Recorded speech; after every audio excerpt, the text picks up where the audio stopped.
All right, guys, welcome back to the Full Subjects podcast. Recently, we've been doing a expert series where we've been bringing in some experts around, I guess, in our industry. But we're going to take it a little bit different today. It's time for a market update. We had some relatively big news this week in terms of interest rates. Austin's going to talk about, like what's happening in the market, what's he seeing, where we think things are going to go till the end of the year, and then maybe we'll even drop a prediction for the new year. Who knows? Stay tuned for that. Reminds me as you're saying that, it's like we got to go listen back to our end of the or beginning of the year episode and see how wrong we were. I know. I can't wait for that. That'll actually be good. We should literally listen. It would take too long, but almost listening to it live and then be like, oh, wow, we were a little off on that. React to it live. Yeah. We'd cancel the show. Yeah. Right. Wow. It'd be nice to know that we got maybe some things right. I honestly don't remember, so we'll have to go back. Anyways, guys, it's been an interesting year, but we'll talk about that in our year-end recap episode.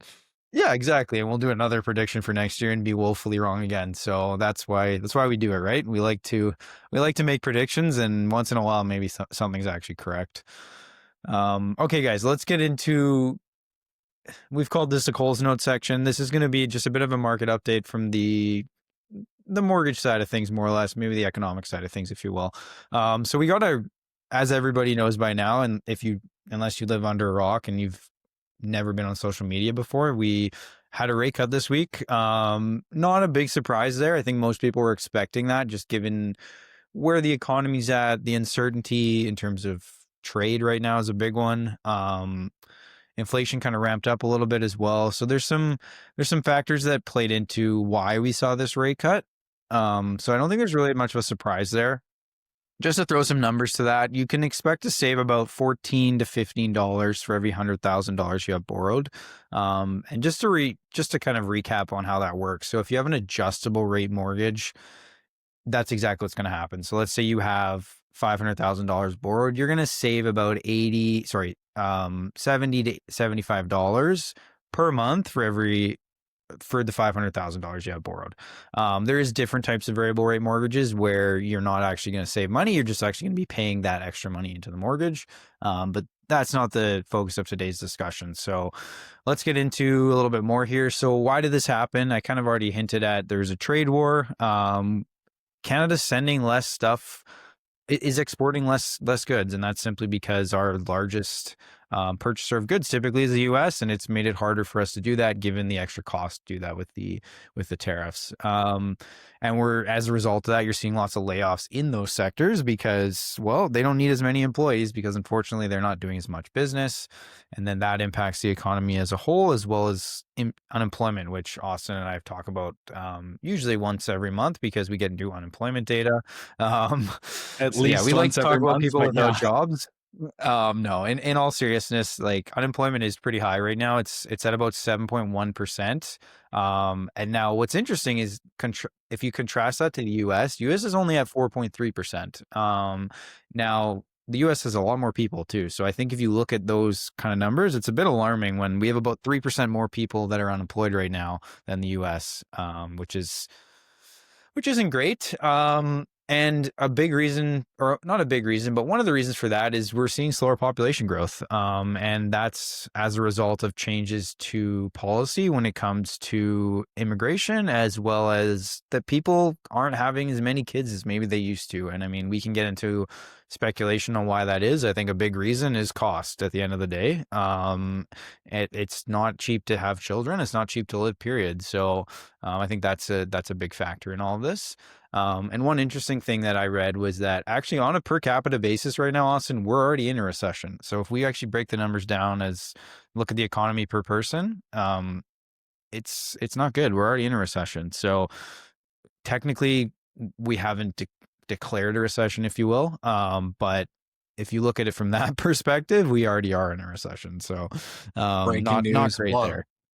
Yeah, I mean, what's interesting is, and I don't have the exact definition in front of me, but I think we've kind of been there for a while, right? Yeah, I think so too. I think, and don't quote me on this, but I believe it's like consecutive, a certain amount of consecutive months with like negative GDP growth or something along those lines, or maybe not negative, just smaller GDP growth.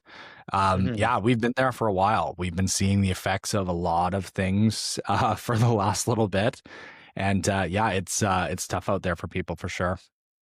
Yeah. So what I was talking about is like how do you define what a recession is? And if I remember correctly, there was a point where I can't remember who exactly made this change, but there was a change to how they defined what a recession was, and I believe that might have actually been the Canadian government because of what Austin said. They're like, well, if we've had this many consecutive months of decline in terms of the economy, then it's considered a recession. But I think they kind of redefined their definition of that because we already saw that happen, and they're like, well, technically, it's a recession on paper, but we're going to change the definition so that it's not a recession because we don't want it to sound like it's a recession. I mean, I'm Yeah, obviously going a is little that bit, good or bad? yeah, right. I think I'm maybe talking it down into what it actually truly is, but it's interesting. I think there's different definitions of recession is what I'm trying to say, and people have different interpretations of what that might look like. But anyways, okay, Austin, what's going to happen next? So we do have one more rate announcement. December 10th is our next rate announcement. There's some Prediction? mixed kind of What feelings. Yeah, what I'll give you happens? my Prediction. prediction here in a second, but let me talk about some of the things first, and then I'll give you my prediction. So, there's some mixed feelings about this. Some people think we could. Some people are like, "There's no chance that we will." Um, I think the biggest things that we have to consider here are that the economy has to do worse than we expect, number one, in order for it to happen. So if things kind of are just close to what they expect, they're probably not going to cut rates further. We're going to get more data before then. So inflation data for October is going to come out next month. I don't believe we'll get inflation data for November before that, but again, that's still more data that we can look at. We'll get more unemployment data, which, as we've talked about, does definitely factor into this. Trade war is obviously ongoing, so things can change dramatically there. We're dealing with a really hot, for lack of a better word, market right now in terms of like stock market. It's been doing really well for a really long time. And it's hard to know what's going to happen there. So if there's any changes in that area, then we could also see some change. Obviously, these are all kind of tied together, but if we see some changes there, that can also impact what happens. So my prediction right now is,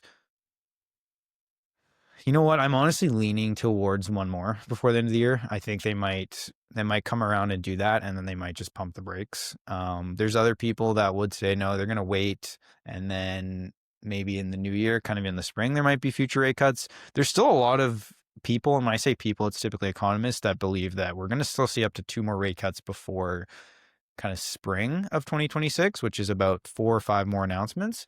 That's quite a bit. Like that means that if two of those, maybe half of those announcements, we're going to see rate cuts. I think that's quite a bit. Um, It'd be nice. yeah, it'd be great, but well, in some regards, the Bank of Yeah, Canada is worried obviously. about inflation. Sorry, Austin. The Bank Yeah, of Canada is worried about inflation. They're trying to keep that number between about 2 and 3%, ideally right around 2%. We're sitting at, I think, 2.4% right now, which was, I mentioned this earlier, but was higher than anticipated last month. But they're not, that number's not bad in terms of it kind of still falls within their band of what they allow. And that's why I said I think we have to see things kind of shift beyond what they're expecting quite significantly. But given all the uncertainty right now, I wouldn't be surprised if we do see a rate cut in December. But I would say if most people are betting against one right now, so I'm kind of on the other side of things, if you will, in terms of I'm the minority when it comes to my predictions. But it's kind of fun because then if you're right, maybe you look like a little bit of a genius. So, anyways, that's all I got today. We'll see what happens. Do I think one last thing here? Do I think this is going to stimulate the housing market? And I'll kind of transition into you here, Austin. I don't. I don't think this is going to necessarily do anything for people. I think it's kind of putting variable and fixed rates very close. I think they've been close for a while ultimately, but I think this is putting them really, really quite close, very competitive on either side. And it's giving people an option to choose either one without having to worry about the rate being different. They can actually decide, okay, what do I feel like is the best option for me right now? And rate isn't going to be something that determines that. So I think that's good for people that are looking to renew their mortgage, buy a place, refinance their mortgage. I think that's a really good piece. But yeah, Austin, what are your thoughts on the market as a whole and maybe some of the stuff that I talked about? I think it's very, very well said to everything that you added, and I think if I can talk about things on the market side, what's really interesting to me right now is you're kind of seeing really great rates, in my opinion. To be honest, like even they're getting better. Obviously, there's other circumstances, unemployment, like a bunch of data points that signal that maybe the things aren't great out there, but you're seeing I'd say a pretty healthy rate environment. And also you've seen prices come down in the sense of like pretty equivalent to, I mean, you're still, um, obviously you're about 18% below the peak, I think is the data, or like you're down from the peak market. You have better rates. I think that like the cost of these places are very comparable and in some cases better with what you're seeing rate environment wise versus purchase price. Like the way to think about this is if you're purchasing at a higher price point with lower rates versus a lower price point at higher rates, it gets to a point where your monthly payment is the nut that everybody needs to crack for your household income and kind of doing things. And in a lot of cases, it's very comparable, very similar to what you were seeing in the past. And in a lot of cases, it's actually better. But I think what you're also seeing is other things are getting more expensive. You're seeing prices of groceries, inflation, everything that you just touched on, and all that gets thrown in a blender. And people have some decision making fatigue, and also I think nervousness with entering the market. Like what I'm seeing is a lot more first time home buyers are thinking, okay, like, this is probably my opportunity to get into the market. You're seeing good good product at good prices with good rates, but they're still very nervous about like, okay, I've got 15 places to choose from here. Which one do I want? You know what I mean? Yeah. You get to, this past week, I did something that I have not done with people in a very long time. I viewed a property that my client was interested in for the third time. Third time. Okay. I Three was going to times. You three get times. three Oh, opportunities to view a place, which I know sounds crazy, but I think back to markets where it was like you'd walk through and be like, "Hey, do you want to write an offer? Because I got to know in about 4 minutes." yeah. And that's obviously exaggerated a little bit and slightly sarcastic, but just a very different pace. And people are taking their times, which obviously is their opportunity to do. But yeah, it's very interesting for sure.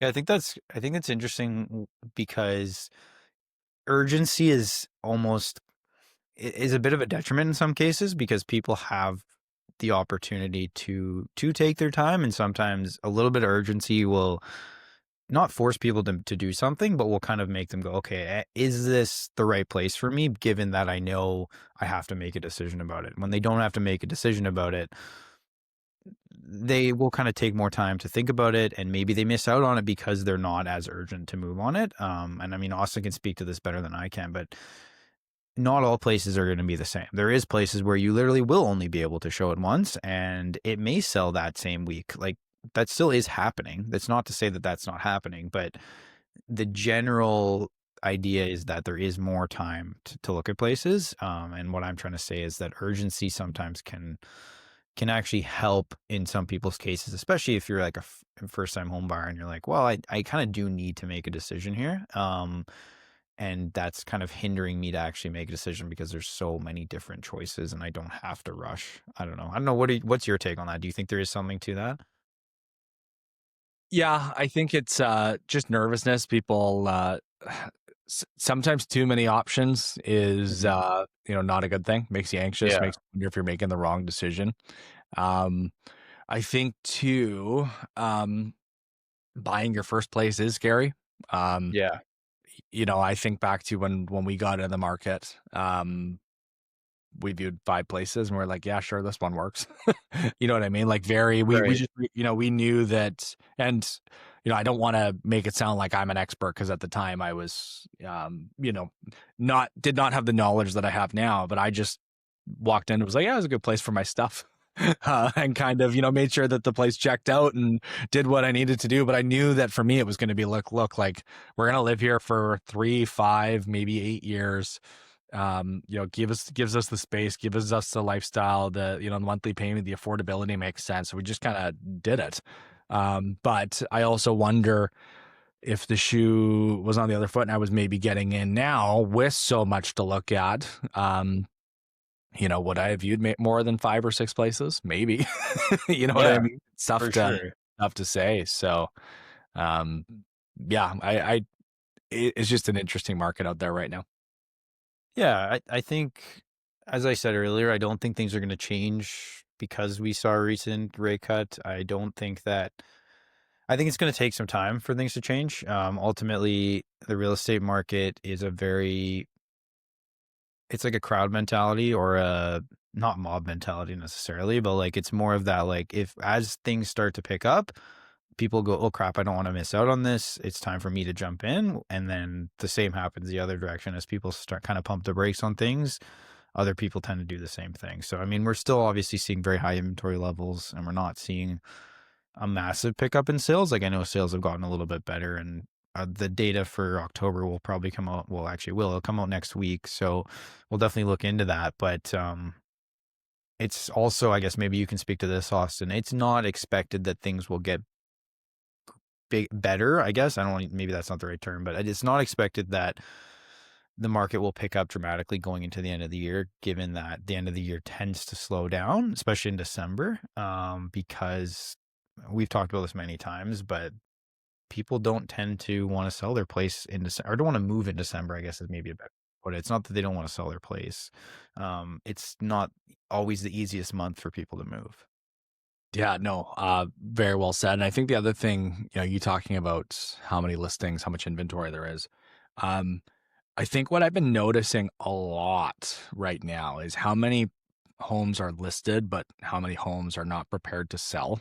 And Mm, I think that's really clogging up what is out there. Like we went okay. to, I had a client that we went to view something, and we had some comps. We wrote an offer, and they were priced like, higher than we thought. And we wrote an offer based off of 2 comps in the building that were, 60, 70, $80,000 less. And the response we got was, well, my client doesn't want to sell for a loss. Basically, we've countered back at what they paid plus, property transfer tax plus their, realtor fees. And I was like, well, that doesn't really determine what a what a place is worth. That's not how the math works.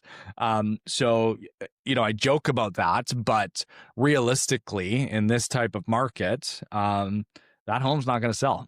I mean, you may have somebody come along that is willing to basically spend that money and is okay with that math. But in my opinion, I don't think that determines market value. I think market value is based off of what else is selling, or what else has sold, what else is listed, what other data points you have as comparables, but ultimately what a buyer is willing to pay for the place.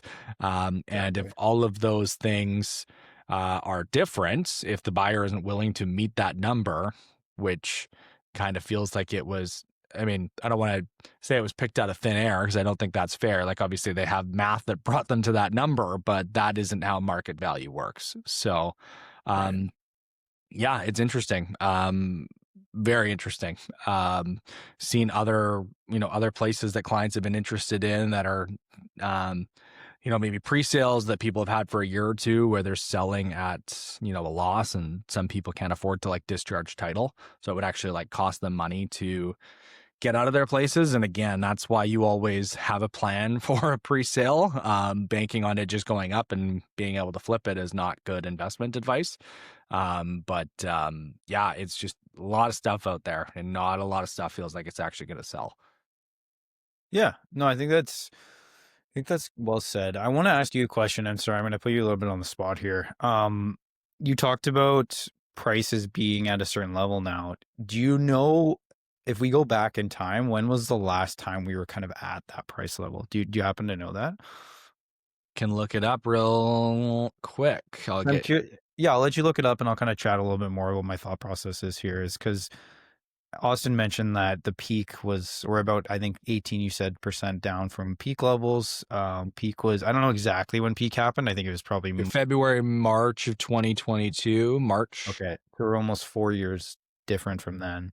Um, I'd be curious because there's going to be people that will say, "Hey, look, I wish I could have bought it that time," and now we're saying, "Well, hey, wait a second, we're now looking at similar situation to the time that you wish you would have bought." So maybe that's some incentive to be like, "Hey, okay, things are at a level now where I'm happy to buy." Did you Right. find it? So yeah. So if I look at detached properties, right now for September, HPI price was 1,420,000. So that's basically predicted price upon whole Fraser Valley for detached properties. So the last time we saw 1,420,000 was in November of 2024. So like this time last year, we were a little bit above it, 1,480,000. It was kind of Okay. hovering around that in October, was higher. In December of 2023, we were at 1,466,000, so within a couple percentage points there. Before that, we saw 1,450,000 in April of 2023, and it was 1,389,000 in March of 2023. So some March to April, things jumped up quite a bit. So somewhere in between there, we would see roughly matching HPI price. Before that, it was October of 2022. And then before that, so October 2022, just so I'm being accurate with the numbers, 1,428,400 was HPI price in October 2022. So within $8,000 basically of where we are now. Before that, it would have been, so October of 2021 was 1,438,800. So, and then September 21, it was just under 1.4. So, what I think back to when I'm doing this, and you could probably look at this if I put you on the spot for your stats, what were rates in October of 2021? I Yeah, mean, it's good. They fixed were would have been like 1.5 or 1.6 or something very like that. low. Yeah, the Yeah. rates were very low at that time. And then obviously you talked about later years and rates jumped up at certain parts of the last few years, and then they kind of they obviously went up quite a bit, and then now they've started to slowly come down again. And I think that goes back to your point that you said before is, well, if price being equal but rates being different, like buying the same $1.4 million home at 1.5% versus buying it at 4.5%, that's 3 times as much interest. Like, as much as those numbers don't sound that different, you're paying 3 times as much interest on that every year. Like, that's a huge difference on hundreds of thousands of dollars.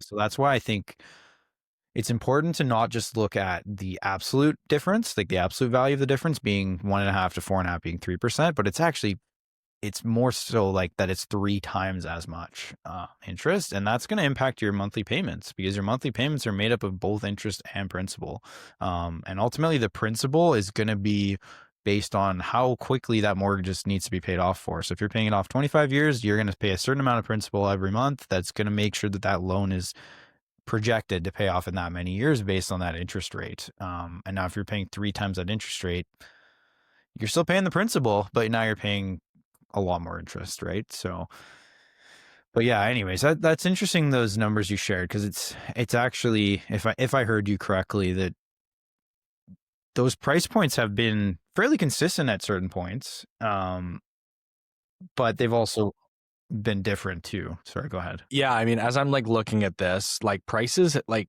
have been pretty like tight is the way that I would Yeah. word it basically for a couple percent up, couple percent down from like median or average. Cause like July 2022, 1,585,800 for HBI price. And then it dipped down to like 1,345. And then kind of since then, it's always been between 1.4 and 1.6 and just above basically the middle of that. So 1.5. So like I'd say pretty balanced or pretty like average for basically the last couple of years, depending on when you buy or when you sell. Like it's been a little bit up or a little bit down. I wouldn't be surprised if maybe I wouldn't be surprised if we end up dipping below 1.4 for detached properties here for Fraser Valley, just based off of what we're seeing and it going into the slower end. But, that being said, I also wouldn't be surprised if things start to pick up a little bit in January and February and we start to see, people willing and able and wanting to make a move. And maybe we see that seasonal shift. I mean, I think a balanced market is great. I know people really want to sell when it's high and people really Right. want to buy when it's low, but ultimately you're transacting in both markets. But I just think back to some of the episodes that we did, because we're coming up on 100 episodes here. So at one a week, roughly, we've been doing this for 2 years, which is wild to think about. The way that we described the market in some of those times was just like it felt predictable. Like if you priced Right. at a reasonable number, you were going to sell. If you went fishing for a number, you're probably not going to get it. If you were priced really well, you could and understood the market, you knew what you'd be able to buy and sell. I don't think there's anything wrong with that. Obviously, with real estate, it's not just a home; it's an investment, and people want to see their investments raise in value. Breaking news. But even if you can kind of get that steady thing slowly start to tick up and things be predictable, I think that's a great market to transact in. So yeah, that's kind of my thoughts there. Yeah, and I think, I mean, I could be wrong on this, but I think homes, at least in some point in time, were not intended to be an investment. They were intended to be a home. And ideally they would raise in value kind of to keep up with inflation, just to make sure that you weren't losing money. But obviously that's changed. Like they are an investment. I mean, beyond owning investment properties, even your own home, most people want to see equity. Like you said, they want to see their equity grow, beyond just paying down their mortgage. But, going back to what you said about a balanced market, I think that's ultimately should be the goal, because it puts everybody in a better position to both buy and sell. Ideally, Mm-hmm. it gives you leveraging power on both sides, as long as you're priced well, like you said, and as long as you're reasonable about what you're trying to purchase for. It tends to be a better place to be. And obviously, we're not in that market right now. Just to be clear, we're still in a buyer's market, but it would be nice to get closer to that and not swing the pendulum completely the other way, because we obviously saw the pendulum be really far on one side in terms of it being a really strong seller's market, and then now it's swung back the other way. And I think what Austin's trying to say here is that it'd be nice if we can get back to that middle ground and we don't necessarily want to swing back the other way, as much as maybe it's good for Austin and I, because maybe we can do more business at that time, just speaking selfishly here. But that's not ultimately what we do want. We want the market to be in a position where it's advantageous to everybody, in some regard. And it's a little bit more predictable and a little bit more reasonable when it comes to, hey, I need to sell my place now. Like, I know that I have an opportunity to do that because I'm not competing against 8 other units in my building that are exactly the same that haven't sold. And if I don't become in at the lowest price, no one's even going to walk in. So that's a tough place for people to be in, right? And I think as you say that, something I think about is the real estate market is also a snapshot of the economy. Mm-hmm. Right? So if the market is healthy, people feel comfortable that they're in a financial situation to potentially take on more debt because they feel like they can pay it off, which means maybe they're transacting and buying a bigger house potentially, or some. Obviously there's other scenarios where people are downsizing, blah blah blah. But typically, if that's happening, people feel secure in their jobs. They have jobs. They have employment. Maybe their small businesses are doing well. Like, as much as we, as an example, and I think this is something that a lot of people don't realize, like as much as we are mortgage brokers and real estate agents, like think of all the services that we employ, right? We have not employ, but basically, cross-pollinate with. So we have our inspectors, we have our appraisers, we have our electricians, we have our plumbers, we have our cleaners, we have our HVAC people, we have, tons of different trades, landscapers, pressure washers, other small businesses, like, goes on and on and on. So it's like, and I'm not taking credit for it. And I know I'm throwing a lot of caveats on here, but again, if people are transacting and things are going on, all of these other businesses are also getting business. And if people are spending money and cross-pollinating with those businesses, typically that's a good thing. And, you could think of even behind the scenes, lawyers, accountants, like all of those different trades that we rely on a consistent basis, right? So, yeah. Yeah, no, that's a really good point. And just to be clear, just to reiterate what Austin said, he's not saying that we're the ones Yeah, we are helping. taking the credit for the We're the economy. No, ones that's giving not them it. all this business. We're just No. saying that all of these different areas of the economy are interconnected in some regard.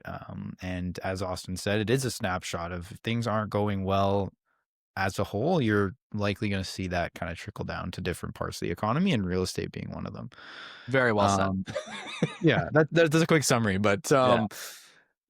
I don't have anything else to add right now. So Austin, is there anything else you want to add? If not, we'll wrap it up and we'll just kind of leave it there as an update for now.